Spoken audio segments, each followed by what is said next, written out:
definitely makes the world a better place to live. If we were to sum this up, what do you think I'm trying to say?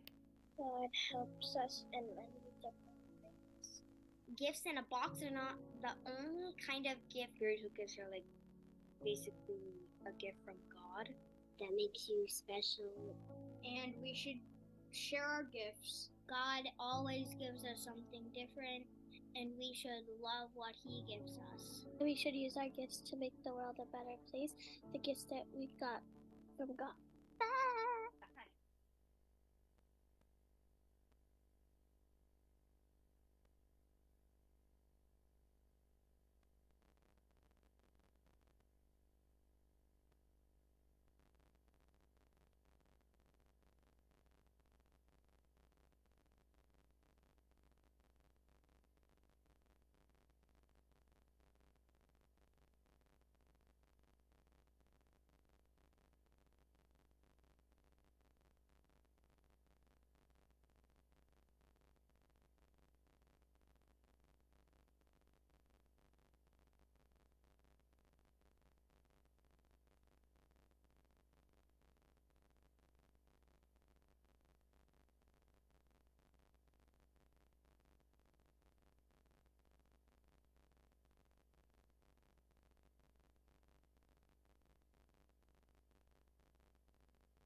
Teams built upon our experiences from the work days and taught lessons to apply to our day's trip.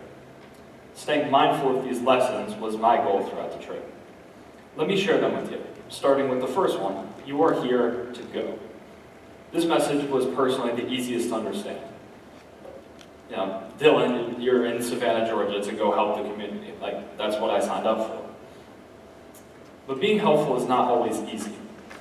While we were there, the summertime weather got to a heat index of around 100 degrees. You know, kind of like Florida. Working outside in bad conditions like this heat makes you want to complain, just take long breaks, or stop working. The challenge behind being helpful is the good attitude.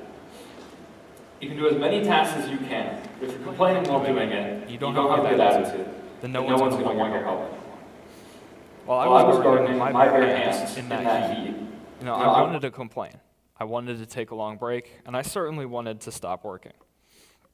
But getting through the day with a smile on my face, it just let me get the most out of it. Because when we were finished with our gardening experience that day, we went over to Mr. Charlie's house. He was a local gardening legend. And because we worked with such diligence, he was more than happy to hand over some of his vegetables from his garden. And we would not have had that experience if it weren't for our good attitudes while working. Day 2 was You Are Here to Unite. Going out into our service sites with the other churches was a lesson in unity. Throughout the week, we were paired with 2 other churches from Indiana and Minnesota. In my group, my work group, we had 4 kids and 2 leaders from Indiana, paired with me, 2 other Peace Youth members, and 1 adult. Throughout the work days, we worked together to sort goods for a local food bank, we did gardening, we cleaned tools for Habitat for Humanity, and we cleaned up the operations center for a hospice facility. We did so as a team. What really united us especially was the gathering. Around 9:30 every night, all the church groups would meet in the common space and have a worship service together. Like ours, we had fun activities and a sermon, but what really brought us all together was the music. One representative from each church volunteered to play for us together. And with them leading us, we all bunched together arm in arm and had a great time worshiping the Lord together. It was with this that we stood together, not as separate churches or work groups, but as children of God. The third day's theme was You Are Here to Share. This trip was not my first adventure with YouthWorks. Last year, the youth went to St. Louis for a week of mission work there. While we were there, a leader from another church brought some of us together for a friendly yet highly competitive game called Pirates Dice. It's an easy game to pick up, a hard game to master, and very inclusive, as there's no limit to how many people can play at any one time. I enjoyed it so much that I took it upon myself to buy my own dice and get the game going when I came back from that trip. I wanted to play again so bad. And on this trip, I finally had the opportunity to. Because on day 3, I was able to play it again. We started out with a small group of us, Peace Youth members, and as the game grew more and more intense, we ended up with around 15 total players, which included people from every church, as well as one of the YouthWorks leaders from the week. The lesson here is that everyone has something to share. Whether it was me and my dice game, the volunteers and their musical talents, or Mr. Charlie and his cucumbers, we all spread joy with the gifts that God gave us. The 4th day's theme was You Are Here to Find Peace. I changed this one because this theme was supposed to be You Are Here to Love. But love, I think, is more common than peace because it's easy to love. You have a family, a pet, a food, an activity, you name it. What I think is a bit harder to find is peace. It requires a certain level of mindfulness, often stemming from relaxing scenery, quiet, and for some may include a caffeinated drink. I found peace on this trip and my new appreciation for the difficult art of sweeping at the hospice location. But however you find it, the fact is that you have to find it in the first place.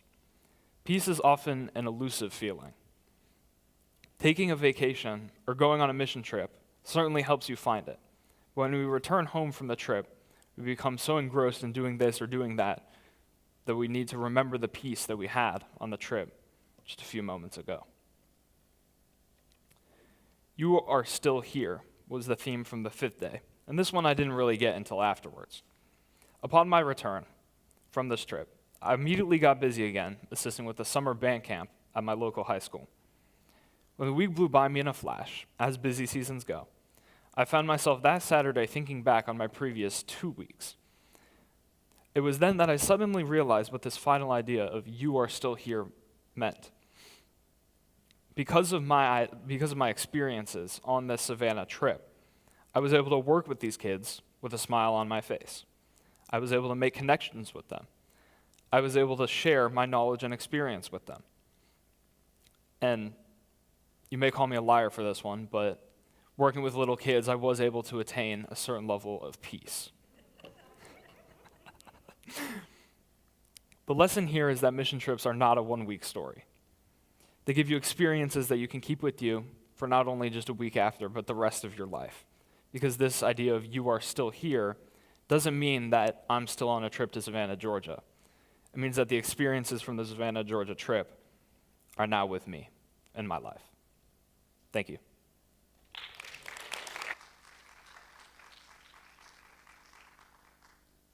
I'm Travis Taylor, and this is my puppy Bella. And say hi, Bella. And I went on the middle school mission trip. Can I start by telling you Romans 12:3? Romans 12:3. Just kidding. Romans 12:3 is actually, if you're a preacher, preach. If you're a teacher, teach. And you should use whatever your gift you have to do good. What we did in the mission trip is we volunteered at the UAP. UAP stands for United Against Poverty. So families that are in poverty or they get a very low wage or they're homeless, they can't afford stuff at normal grocery stores. So they made a UAP marketplace for non-food stuff and a grocery store for food stuff. But seriously though, inflation is crazy. What we did at the grocery store is we restocked the shelves and checked the expiration dates. And what we did at the marketplace is we wiped down the shelves and we tidied up the shelves. On the day in the middle though, on Wednesday, we went to Aquatica. Yeah, we had so much fun going around the Rapid River and we went on a lot of the slides. At the end, we unfortunately got rained out, but we still got to have an entire day. That was more than I thought because it was raining when we went. Everybody in the world has their own gift, and some of the amazing gifts that I got to personally see were the amazing counselors. Drum roll, please. Kinta and Tyler. Kinta has the great gift of teaching Bible passages and helping us to learn more about God. Tyler has the amazing gift of being brave to take us on all of the water slides that we really love. We went to bed at the church for 2 nights, and my friends have the amazing gift of making me laugh all night. All night. I had so much fun because Christians are generally nice. We care about each other and we don't think we're better than each other. And Christians don't leave each other out. That's one of the great things about being a Christian in church, because you're surrounding yourself with great people. On that note, have a great rest of your day.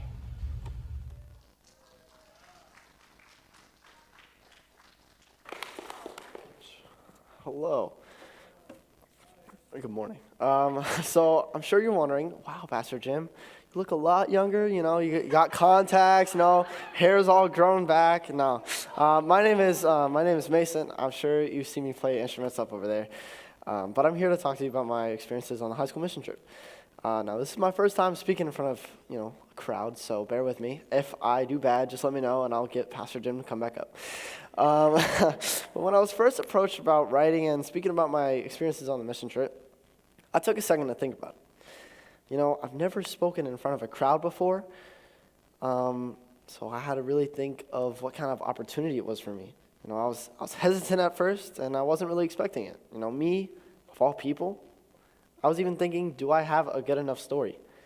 But on the other hand, I felt like I could be good enough because for some time now, writing and sharing my story has been one of my biggest dreams, either in a big crowd, a small crowd, etc.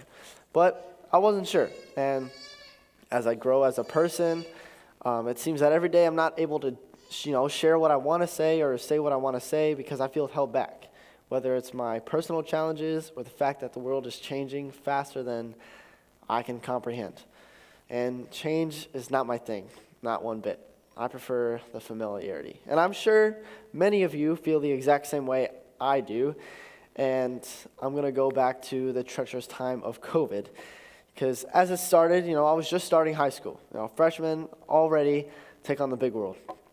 But I already knew it was going to be different because, the transition from middle school to high school can be difficult.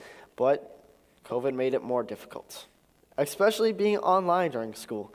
I thought I was isolated from my friends and it made me feel lonely.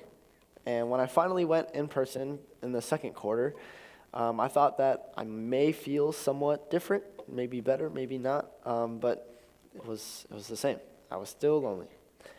There was a maximum about 6 people in one class out of all 7 classes I had, and I didn't really know anybody except for my old friends.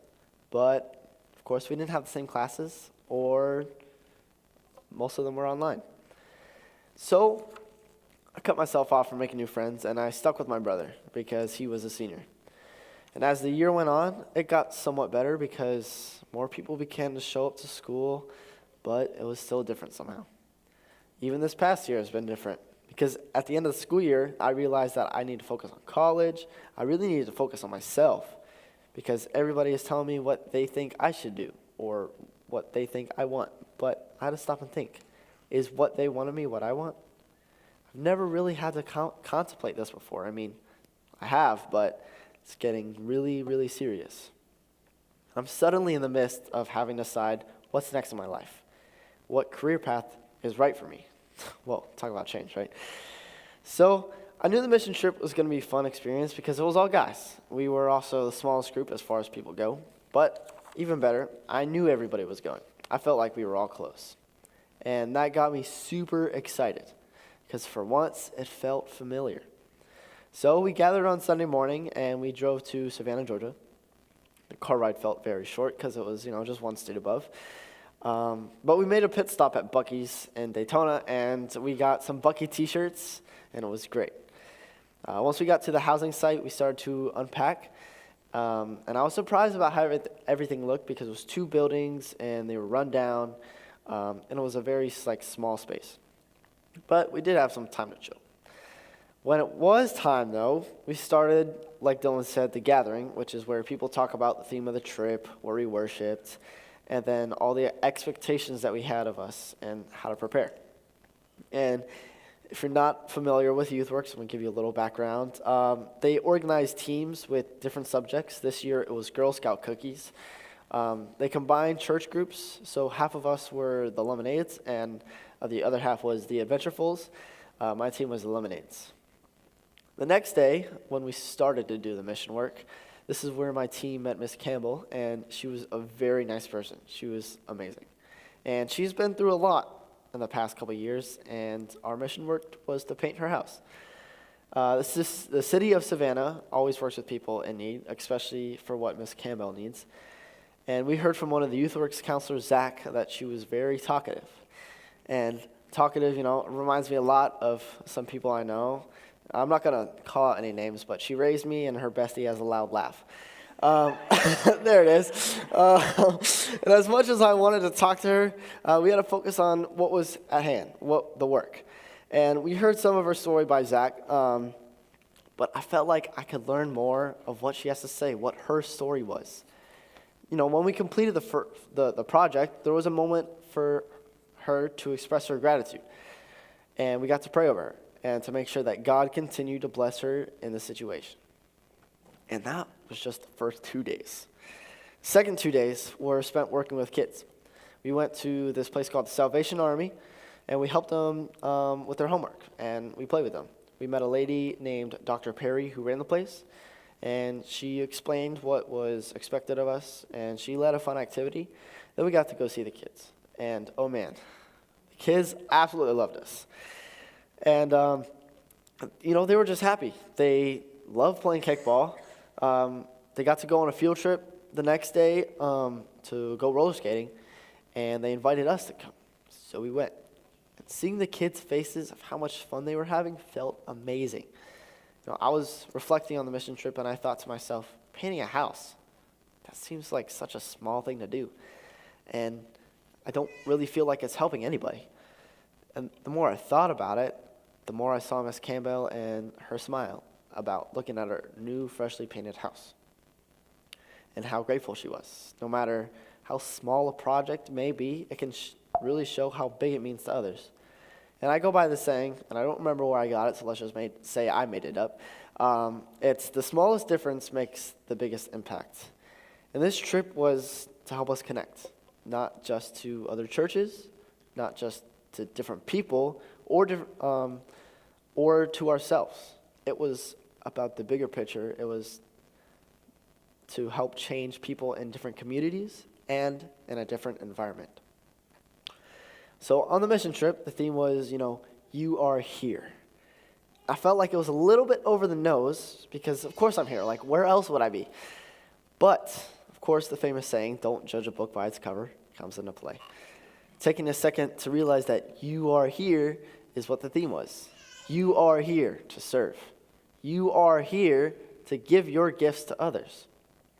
Just like in Romans 12:16. It says, we have different gifts according to the grace given to each of us. If your gift is prophesying, then prophecy in accordance with your faith. If it is serving, then serve. If it is teaching, then teach. I know my gift. It's to share my words to others, to help people, and to use my gift of music to share to you all. For example, after the first night of worship, Kinta came up to me and said that people were looking for someone who knew how to play the cajon, which is acoustic drum. And I got to play with people I've never met before, complete strangers. So I was on cajon. Daniel was a singer, and Jacob played the guitar. And it was really fun. One thing I thought, though, was when I was going on the mission trip was it would help me distract myself. Why, though? I knew the mission trip would help me not be so overwhelmed for what's to come in my life, whether it's college and everything I've listed before. I can focus on what's important in my life, which is to help my loved ones and to serve. Most importantly, helping people who are in need. When we came into Savannah, we changed their lives. We made them happy. It may have not seemed so big, but the small things we were able to do gave them hope for a better life.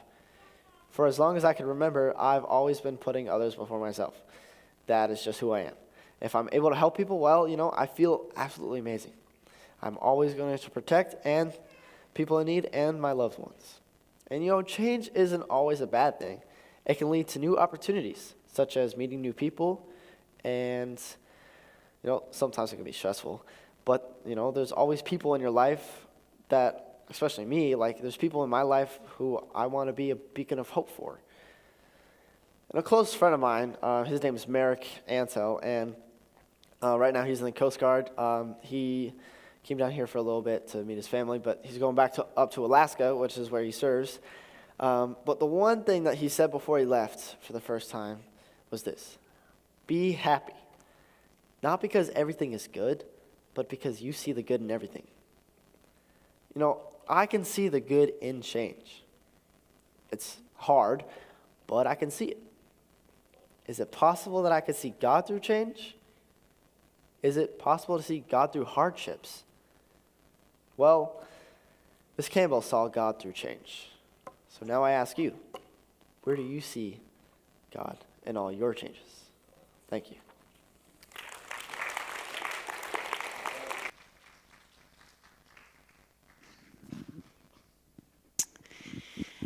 So we actually have a video to show you of all the pictures throughout the year of things that have kept us busy in youth. But I would be remiss if I did not thank all of the people who have been by my side helping to lead these kids. Mainly Kinta, who is our family or our youth coordinator.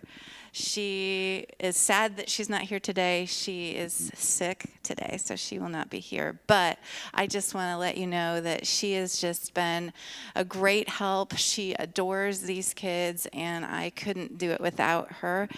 So I want to publicly thank her for her efforts. But also, we have a lot of adult volunteers who show up week after week, and I want to extend a thank you to them as well. Miss Heidi is one. Tyler, who comes to the 10:30, he's another one that's tirelessly here, and you name it. I have adults in the Kid Zone who are here every week, and what's that? Oh, sorry. Adults in the Kid Zone, and even summer camp. Joanna was a great adult mentor, and also Brittany Pinch, who helped me with VBS. It could not have been done without all of these people, so thank you so much. And with that, let's check out, oh yes, big round of applause. Let's check out the photo video.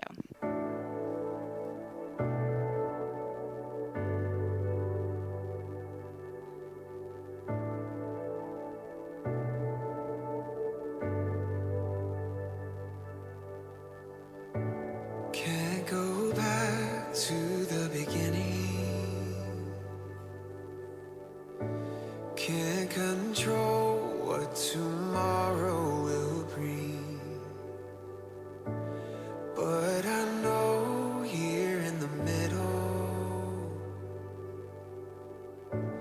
is a place where you promised to be.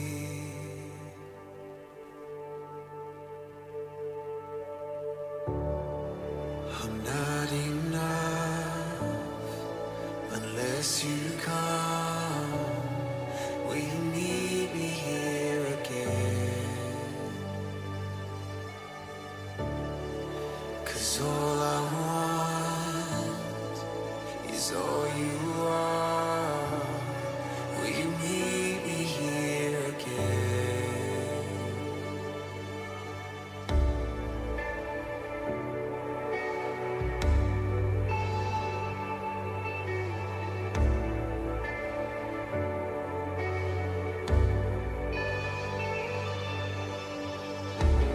As I walk now through the valley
Oh my gosh. Hey, just real quick as we're clapping or whatever, can we put our hands together for these amazing students who have spoken, led this morning? You guys are, and they were here at 8:30. Can we put our hands together for that? No, yeah, no. This is I love this Sunday in the year because it's like casual Friday. I don't have to wear the robe. No, I also love this Sunday in the year because we get to hear from important people within our congregation whose voice matters as much as anyone else's. Amen.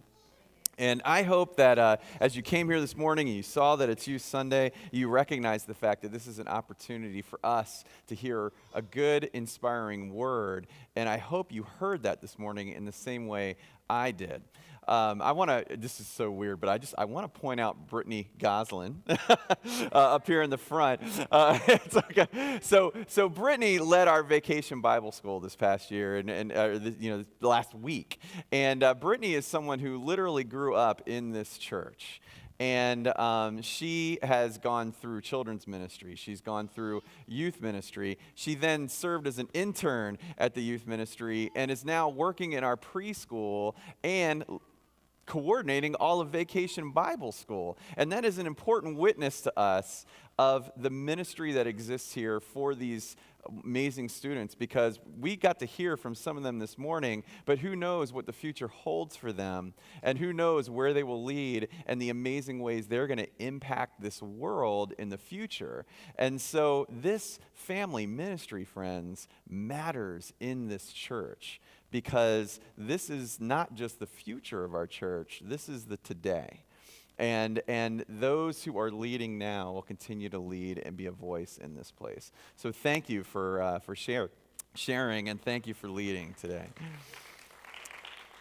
And I hope that we all heard this message that, here we are, and here each one of us has gifts to bring to not just this congregation, to not just the Lord, but to the community around. And so the question is, how are we using those gifts to impact the world?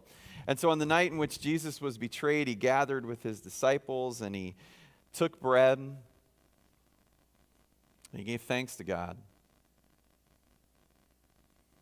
And he broke the bread. And he gave it to them and he said, "Take, eat. This is my body which is given for you. Do this in remembrance of me." And when supper was over, he took the cup. And again, he gave thanks to God. And he gave it to his disciples, and he said, "Drink from this, all of you. This is the blood of the new covenant poured out for you and for many for the forgiveness of sins. As often as you drink this, do so in remembrance of me." Pray with me, please.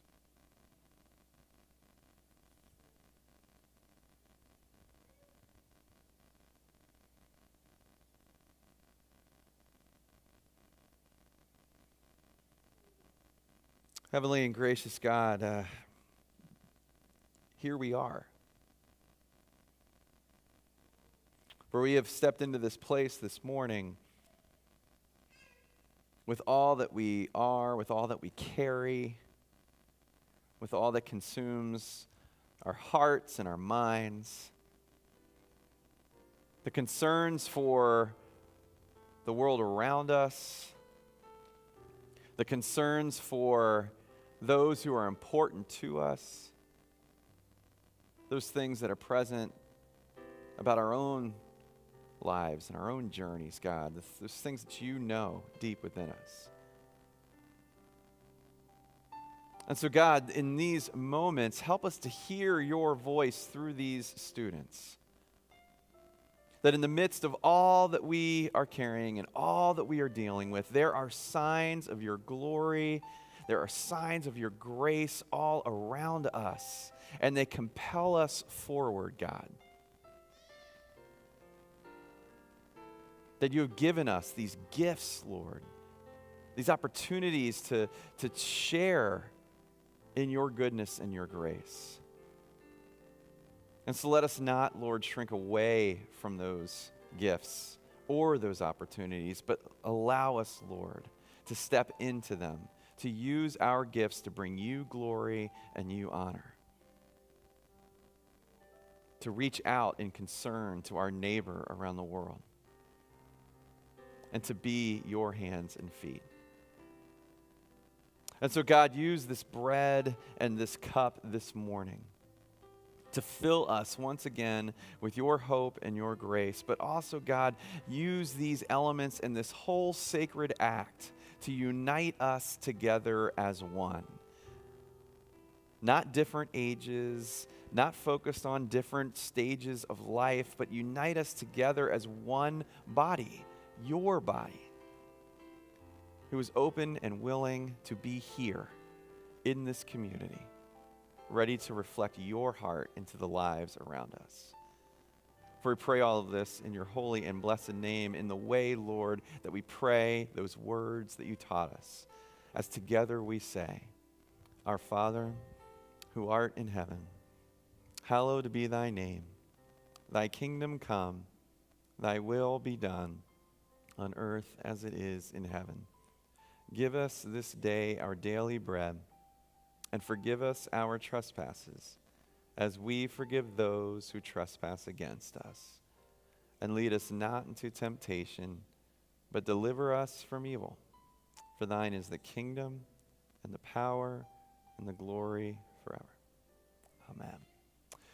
I'm going to invite whoever is on our hospitality this morning to come forward. And once they are in place here in the front, this table is going to be open to all of us. Everyone will be welcome to come forward and to share in this sacrament together as one.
Church, would you stand with us? We're going to close and join our voices together and sing our final hymn, This Is My Father's World, number 144. And you can find it in the hymn book in front of your seat.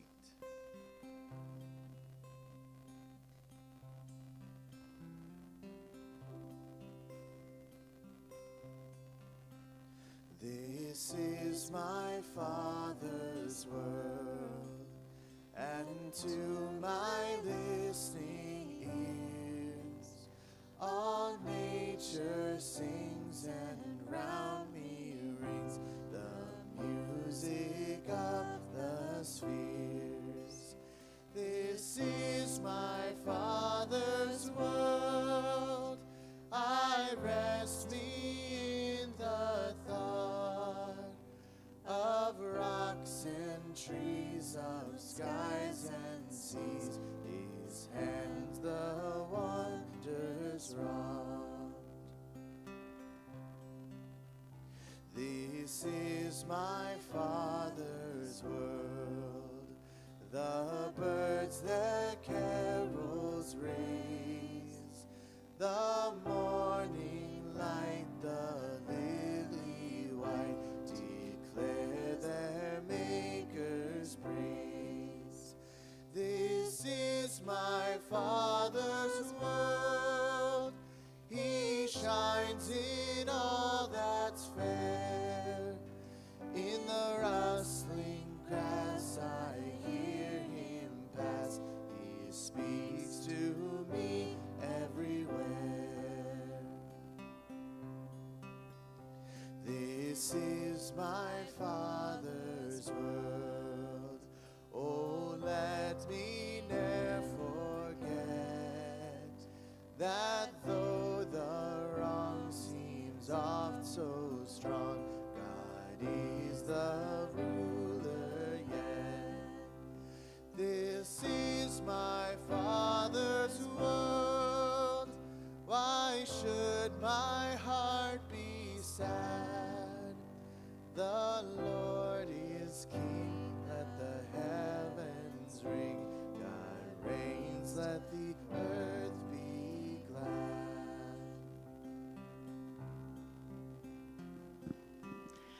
Let's stand, remain standing, reach out your hands to your neighbor, and Noah is going to share the benediction with us this morning. Go out in the world knowing you are God's children, and knowing each person meet you're also living by God. May you recognize your gifts and use them as you go out in the world and through your week. Amen.